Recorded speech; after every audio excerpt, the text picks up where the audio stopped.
I served that company for 22 years. 22. For some, that's more than a career. It's a whole lifetime. But for me, Green & Co. was something even deeper. It was my second skin.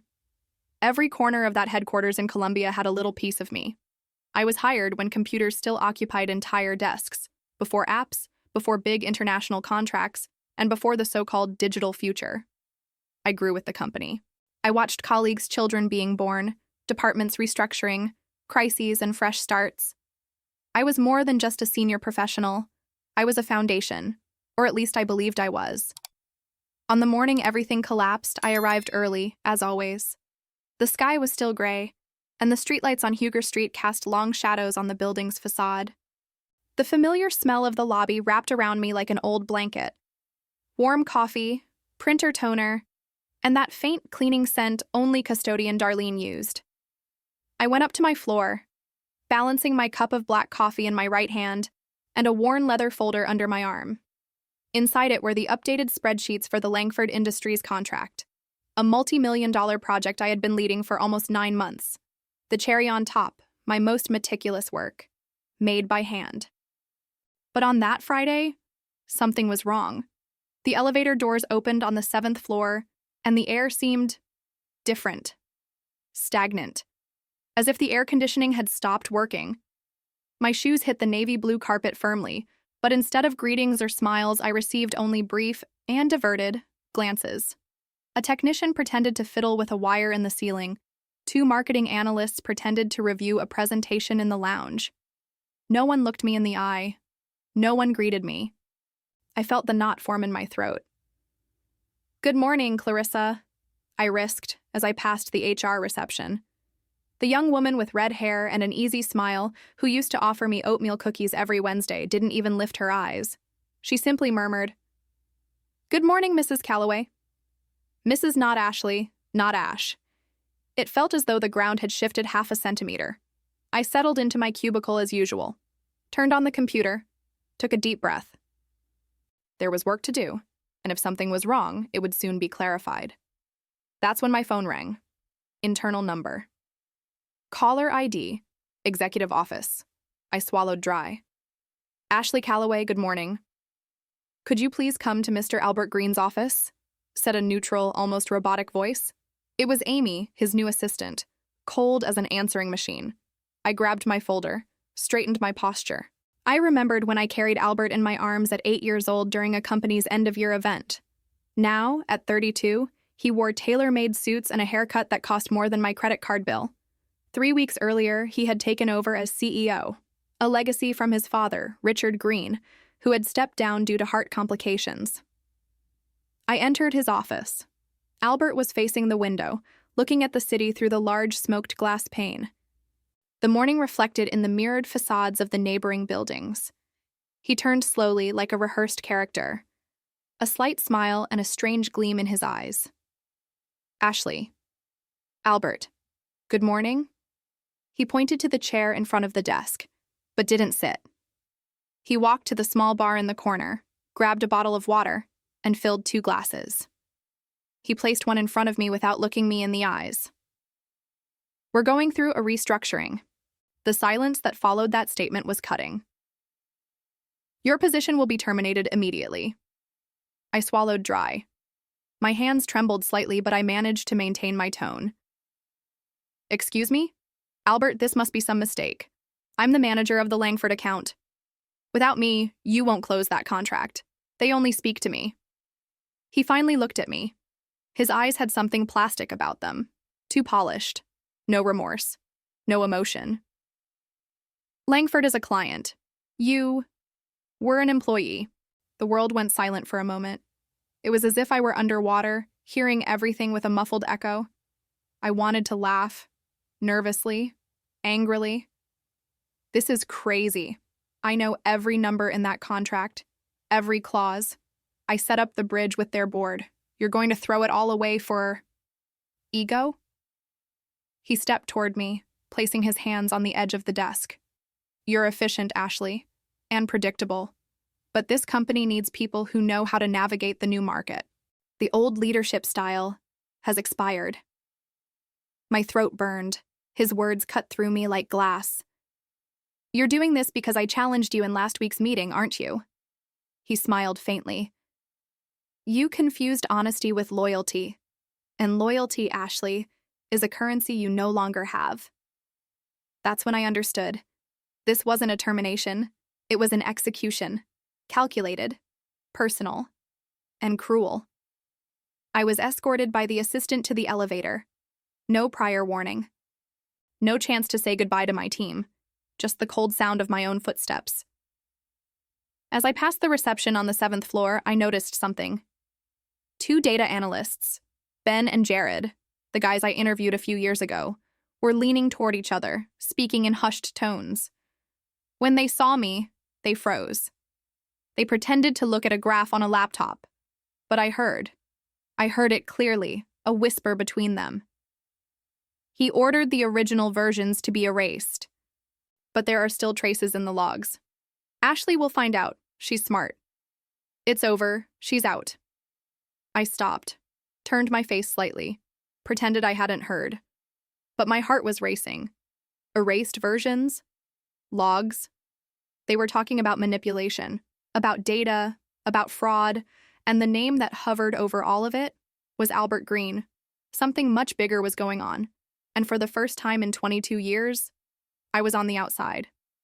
But maybe that was exactly where I needed to be to see everything clearly. I was fired, but not defeated. And Albert had just created his worst enemy. Losing my position was humiliating. A sharp cut, an exposed wound in front of everyone. But what I discovered in the following days was devastating. And more than that, it was personal. I spent the first few days at home, in silence. My office, once just a refuge after work, had transformed into an emotional trench. The closed windows let the South Carolina sunlight filter in, cold and distant. The coffee, always hot, now cooled untouched. I replayed that moment in the office on a loop. Albert's office, his impassive voice, the click of the door closing behind me. It was like falling endlessly. My phone rang on the afternoon of the 4th day. I saw the unknown number on the screen and almost let it ring to voicemail. But something pushed me to answer. "Hello? Ashley, this is Lisa. Lisa Thompson from Langford Industries." My spine froze. Lisa was the director of operations at Langford, the woman who had entrusted me with the company's most sensitive project. Our relationship had always been professional, but solid, and now her tone was filled with tension. "We received a report from Albert yesterday, a complete dossier with the new numbers for the project. But nothing adds up, Ashley. The costs are inflated, the schedule seems invented, and the ROI unrecognizable. It's like he threw the data in the air and pasted it together in a shiny PowerPoint." She paused, just enough for me to hear her heavy breathing. "I know you've left, but something here doesn't smell right, and you know this project better than anyone." I closed my eyes.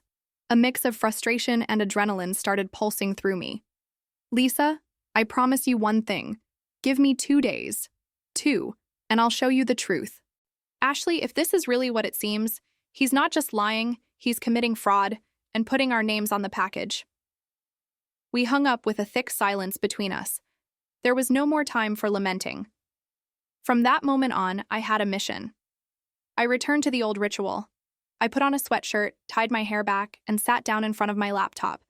I started with the obvious, my backups. By habit, I saved copies of important reports to my personal drive, unedited, raw versions with technical comments and change tracking. Almost no one knew about it. Except, maybe, the old Richard Green. Folder by folder, line by line, I began to piece the puzzle together. Albert's data was a patchwork, but with a pattern. All the performance indicators were adjusted to make it look like the last quarter had surpassed targets. What no one could see was that he was reallocating expenses to other cost centers, hiding losses, inflating profits, and presenting it as a management success. It was fraud, but it was subtle. Done by someone who knew exactly what to hide. But then, something caught my attention. In the report Albert had sent to Langford, there was a meeting review listed for March 15th, The problem? I was never part of any meeting that day. I was in Dallas, with receipts and plane tickets to prove it. Liar, I muttered. I opened the original minutes from that week, and there it was. The meeting agenda had been created by me, but the content had been altered, rewritten, with my digital signature cloned. He hadn't just erased my presence, he had forged it. I kept digging. In an old folder called Transitions 2023, I found emails between Albert and two external consultants. One of them was Brian West, known in the market for optimizing balance sheets. The other? A figure that sent shivers down my spine. Veronica Hall, a former federal auditor, removed for manipulating internal reports in public contracts. She appeared under a pseudonym, VH Financials. But I knew who she was, and what that meant. Albert was using a shady network to restructure Green & Co., not with the goal of saving it, but of turning it into a theater, a stage for his ambitions, and all of this over the ruins of his father's legacy. I needed to act carefully, with evidence, with strategy. I sent Lisa a discreet message. I'll send you a summary tomorrow, but this goes far beyond wrong numbers. She replied within seconds. The board is pressuring. I need something solid. I can hold off until Friday. 3 hours later, I received a notification. Unauthorized access detected on my drive. Someone was trying to break into my personal files. My fingers froze over the keyboard. Minutes later, my phone vibrated. Private number. One single message. They're watching you. Stop now. I stared at the screen as if it had slapped me. The air grew thicker, harder to breathe. The threat was not veiled. It was direct. And clearly, it wasn't just professional. Who had sent that? An employee? An accomplice of Albert? Or someone inside Langford trying to silence me? Uncertain, I printed the most critical documents. I tucked physical copies into a brown envelope and hid it in the secret compartment of my closet. My father was a carpenter. He had built that hiding spot himself. I never thought I'd use it. I prepared myself. Because I knew what was coming wasn't just a battle of reports or meetings. It was a behind-the-scenes war, of buried truths and carefully erected masks. Albert thought he had taken me out of the game. But he had forgotten one essential lesson about me. I don't retreat. I reborn. And now, with every piece of the puzzle falling into place, I was about to reveal not just his fraud, but the entire empire of lies upon which he was trying to build his throne. But before that, someone was going to try to silence me. Returning to the Green & Co. headquarters felt like walking through the halls of a burned-down home. The building was still there. The imposing blue glass facade reflected the sky of Columbia, as if nothing had changed. But inside, everything was different. The air was thick, oppressive. The walls, once holding decades of hard work, now whispered secrets and betrayals. I entered as a visitor, cold, calculating, a blue leather folder in my hands, filled with evidence that could topple an empire. I wore neutral clothes, light makeup, nothing flashy. I wanted to go unnoticed, but not completely invisible. At the reception, the young attendant, new, clearly part of Albert's cleanup team, asked for my name without even lifting her eyes from the monitor. Ashley Calloway, I have an appointment.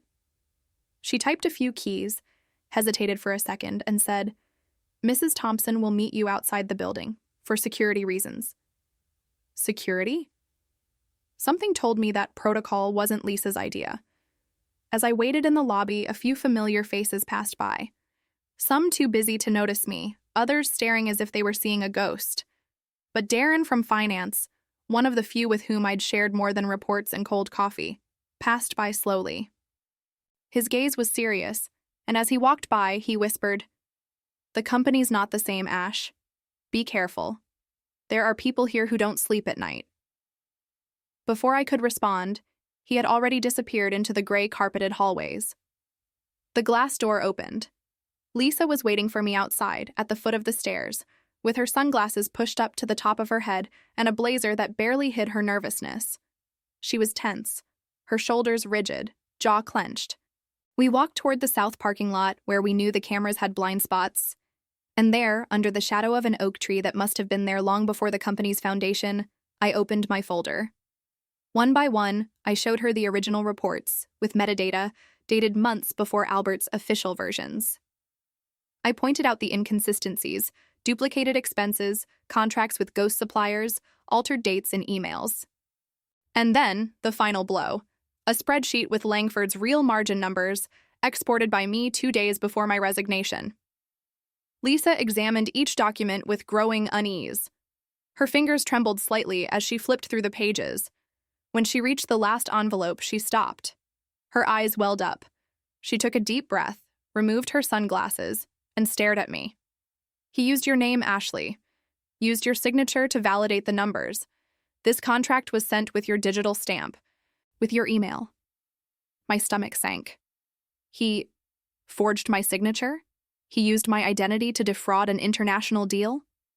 She nodded, swallowing hard. "Ashley, this is more than sabotage. This is federal crime. And if this bomb exploded without the material you brought me, you would have fallen with it. Albert was setting the perfect trap. You were the scapegoat." I stood silent for a moment. The wind gently rustled the leaves around us, but inside me everything was still, frozen. A cold, controlled fury began to settle. I was facing something that wasn't just corruption. It was a carefully orchestrated conspiracy to erase a legacy and consolidate the power of someone unprepared, manipulative, and cruel. Lisa closed the folder, now heavier than ever, and held it against her chest. "We'll have to act carefully. Total discretion. There's something bigger happening here. Something beyond Albert." "What are you talking about?" I asked. She looked around, then whispered, "There are movements in the board. People are being bought. People disappearing from projects without notice. Even my access to some reports was cut off yesterday. He's not alone." The world around us seemed to fade, as if time itself held its breath. We parted quickly, no physical contact, like two agents exchanging sensitive information. She returned to the building with quick steps. I walked calmly to my car, but my senses were sharp. That's when I saw it. At the end of the parking lot, parked under the shadow of a tree, was a black sedan with tinted windows. It wasn't just any car. It was the same one used by Patrick, the former head of security, a serious, disciplined, loyal man, who strangely had been reassigned days after Albert took over. Inside the car, I glimpsed a face. Harsh, closed, it was him. But now he wore the uniform of the new private security company hired by Albert, Blackridge Solutions. He didn't follow me, but he kept his eyes on me as I unlocked my car. It was like a silent warning. "We know where you are. We're watching." I started the engine. But before leaving, I grabbed my phone and took a quick photo through the rearview mirror. Not to post it, but in case I needed to prove once again that I wasn't paranoid. Albert was willing to do anything, but he forgot one essential thing. So was I. And that night, I received more than just disguised surveillance. I received an offer from someone who could change everything. As I delved deeper into the files, every keystroke felt like opening an old wound, revealing the pus of a corruption far greater than I had imagined. Names began to repeat in suspicious reports. Newly promoted managers with no relevant background, hastily signed contracts with obscure suppliers, figures floating in spreadsheets as if the money were evaporating. But it wasn't evaporating. It was being carefully redirected. I found evidence of overbilling in at least 5 key projects. The same amounts were tripled, sometimes even quintupled, always approved by a small group of people, almost all of them direct allies of Albert. And more alarmingly, I traced regular deposits into shell accounts opened in Delaware and the Cayman Islands, all hidden under layers of codes and accounting entries. It was a scheme, a big scheme, and it needed someone with moral authority and a history within the company to help bring down this wall. That's when I decided to seek out Richard Green, the founder of Green & Co., the true architect of the company. He'd been away for just over a year after a delicate heart surgery, but everyone knew he was still mentally sharp. His departure seemed to have been a bit too early, almost convenient. I got the contact with the help of an old trusted assistant, Evelyn, who still held respect for me. He's living at the lake house in Lake Murray, but it's not easy to get him to answer. He's very selective and surrounded by Albert's people. Get me an hour, just that. 2 days later, there I was. The property was vast, quiet, surrounded by pine trees swaying in the spring breeze. The house itself looked like it belonged in a movie. Elegant but not extravagant, with that air of old nobility. A nurse opened the door and led me to the office. And there he was, Richard Green, sitting in a leather armchair, a shawl over his legs, with a look that seemed to carry the weight of decades. He slowly raised his eyes when he saw me. Ashley Calloway. Well, this is a surprise. His voice was weaker than I remembered, but it still carried authority. Thank you for seeing me, Mr. Green. He gestured with his hand for me to sit. I was told you left on your own, that you couldn't handle the pressure of the new management. I froze for a second. There was so much to say and so little time. With all due respect, sir, your son is destroying everything you built, and I have proof. He raised an eyebrow as if he had heard something like this before, but perhaps not with this gravity. I opened my folder, now more worn, with the corners bent from so much use, and began to spread the documents across the table in front of him. First, I showed the overbilling reports, pointing out the glaring irregularities. This internal infrastructure project, originally estimated at $120,000, was approved for $387,000, 3 times the amount. Signed by 2 newly promoted directors. Look at the dates. He followed along with his eyes pressing his lips, then the proof of the parallel accounts. Here are the statements I managed to get. Amounts totaling over $2 million sent to accounts linked to names tied to a shell company, Bryson Technologies, which coincidentally appears in a list of recent donations made to one of Albert's political allies. And then, the final letter. A copy of the dossier sent to Langford Industries with my forged signature. This fraudulent contract was sent with my name. Albert isn't just doctoring the numbers to make himself look more competent. He's doing it at the expense of your legacy, and using my reputation as a shield. The silence that followed was as heavy as concrete. Richard took a deep breath, his trembling fingers touching one of the papers. His eyes didn't rise immediately. He seemed to read, reread, absorb each line as if it were a personal betrayal. Ashley, he finally said, I knew my son was impulsive. He always has been. But I thought he just needed time, that the chair would force him to mature. Now I see that maybe he inherited more from his uncle than from me. The name didn't surprise me. Richard's brother, Walter Green, had been removed from the board in 2006 after a hushed-up internal corruption scandal, a name that no one mentioned anymore. Richard closed his eyes for a moment, as if feeling the weight of the bloodline on his chest. He always admired Walter. The way of doing business with dirty hands and a clean face. I should have seen it. There was a moment when I thought he would say he couldn't help, that his strength had run out. But then he leaned slightly forward and pressed a small button hidden in the arm of the chair. I heard a faint click. The door behind me locked with a sharp snap. I turned my face, surprised, and then I stared back at him.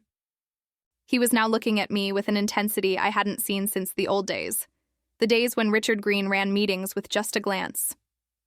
Ashley, tell me honestly, are you willing to go all the way with this? All the way, for real. This could cost more than just a job. It could cost friendships. It could cost peace. It's already cost me all of that, sir.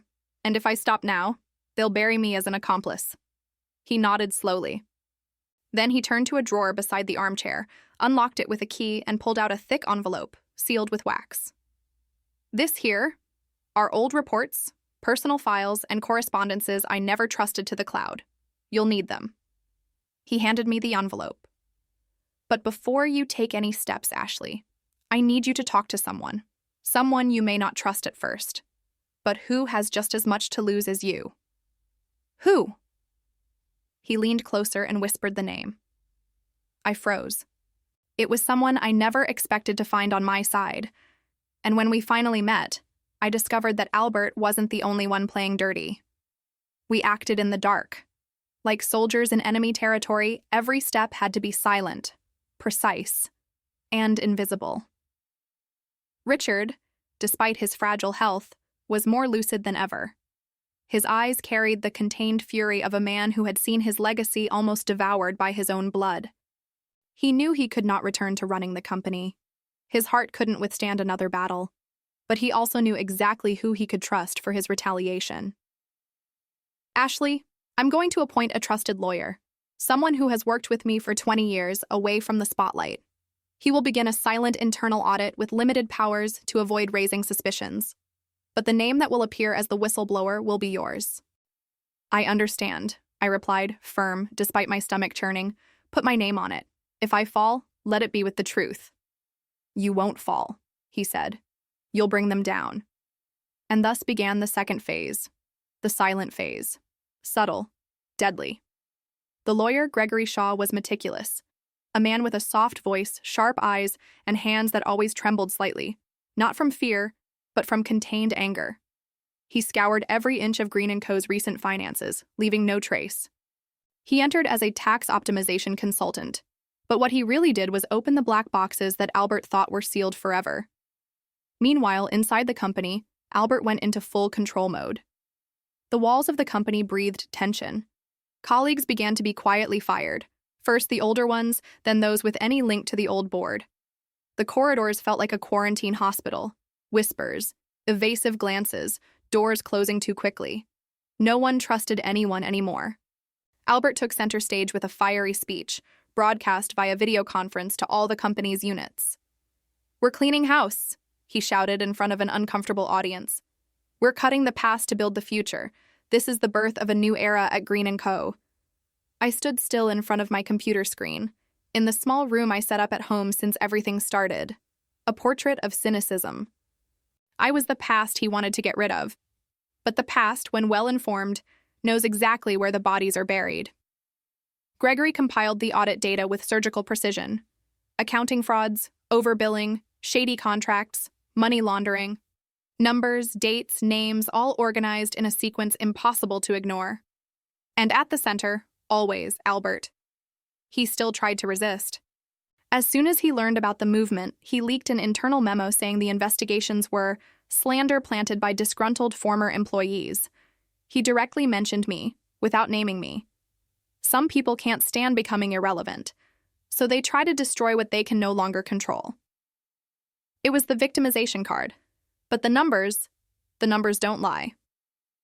Richard then called an extraordinary meeting, an event that hadn't happened in over 10 years. All the majority partners and board members were urgently summoned to the company headquarters.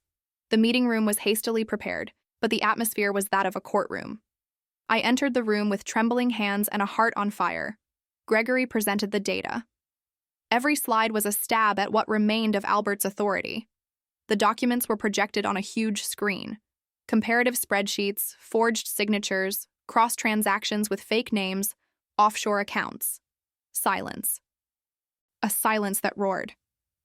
Albert turned white. He tried to laugh, then coughed. He abruptly stood up from his chair. This is defamation. None of this is real. Do you think a fired, bitter employee can speak louder than the CEO himself? You forged Ashley's signature to validate false data, Gregory said calmly, turning the next page. This is a federal crime, Albert. We've already handed copies of all of this to the board and the IRS. Lies! He shouted, banging his fist on the table. This is a setup. You're all against me. No, Richard replied, who until then had remained silent at the back of the room, his figure now imposing like in the old days. We are for the truth. Albert froze. His eyes trembled. He tried to leave the room. You're not going anywhere, Richard said, standing up. His voice was low, but it cut like a blade. You won't be arrested if you agree to leave. Now. The board, unanimously, nodded in agreement.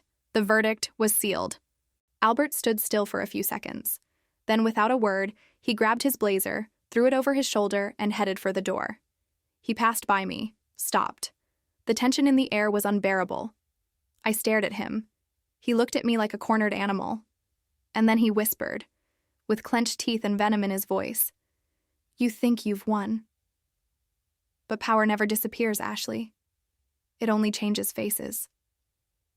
I left the room shortly afterward, my eyes wet, my shoulders heavy. But something in him unsettled me. That phrase, it wasn't just spite. 2 weeks passed, and although the weight of victory still lingered in my mind, the air of uncertainty wouldn't leave me. I knew the fight wasn't over, but the battle I was winning was symbolic, and what I didn't yet know was that something much bigger was about to begin. I was at home, in those early hours of the morning when the world hadn't yet woken up, when the doorbell rang. I stood up from my chair, my heart beating faster than usual. Sometimes, life gives us these small signs, these moments that make us feel something is about to change. And in that instant, I knew something was about to happen. It was a letter. Just a letter. But a letter that felt burdened with an unbearable weight. The first thing I noticed when I picked it up was the golden seal of Green & Co., a symbol that now, for me, was tied to as many painful memories as victories. The letter was addressed to Ashley Calloway. With trembling hands, I opened the envelope and pulled out the contents. The first glance at the words still seemed like a whirlwind, but when I read them, the feeling was like an electric shock running down my spine. Ashley Calloway, appointed new interim CEO of Green & Co. My breath left me for a moment. My body shuddered, and I felt like I was floating. I had worked for 22 years at that company, dedicated my life to it, only to be discarded like an object that had lost its use. Now I was back, in charge, where fate had placed me. "I'm the CEO," I whispered to myself, feeling a lightness in my voice, as if I were finally speaking the truth I had long sought. After composing myself, I walked to the mirror and looked at my reflection. The woman standing there, with tired but determined eyes, was not the same one who had been fired weeks ago. I was stronger, more resolved, more ready to face whatever storm came my way. I knew what had to be done, but above all, I knew who I was now. I put on a dark suit, one of the classics. I ran my hand over it, adjusting the fabric. My gaze in the mirror met a reflection that, little by little, began to show confidence instead of vulnerability. I arrived at the Green & Co. headquarters in the morning. Everything was different, darker. Even so, as I crossed the glass doors of the building, a warmth spread through me. There was something very symbolic in that moment. The former boss, now in her new position, with the key to the company's future that had been stolen. As I climbed the stairs, the eyes of the employees followed me, surprised, cautious. Some tried to hide their glances, but there was no way to disguise the shift in their expressions. No one knew for sure anymore who I was to them, the loyal employee who had been unjustly fired or the new CEO who would bring about a radical change. I entered that room for the first time. The room that had always been at the end of the hall, the one that had always been forbidden to me. It was a cold, impersonal room, filled with imposing desks and chairs that seemed to want to swallow me rather than welcome me. It was large, with glass walls offering a direct view of the horizon, but I knew it wasn't the horizon I was seeking in that moment. It was the feeling of occupying that space, the power that had been denied to me for so long. The meeting table was empty, except for a folder containing the most recent company reports. My heart raced as I touched the dark, smooth wood of the table. It felt harder, colder than I remembered, as if it were testing me, as if it were asking whether I had what it took to occupy that position. I closed my eyes for a moment, feeling the gravity of it all. I sat in the main chair, the same one where Albert had sat so many times, where he had commanded a silent and calculated destruction. I breathed deeply, feeling the intensity of the moment. "This isn't revenge, Albert," I whispered into the emptiness of the room. "It's justice." The word fell into the air with a force I hadn't expected. It was true. There was no resentment. It wasn't a game of retaliation. It was what had to be done. I knew there was no turning back. My mind was already ahead, planning the next steps. And, for the first time in months, a wave of relief washed over me.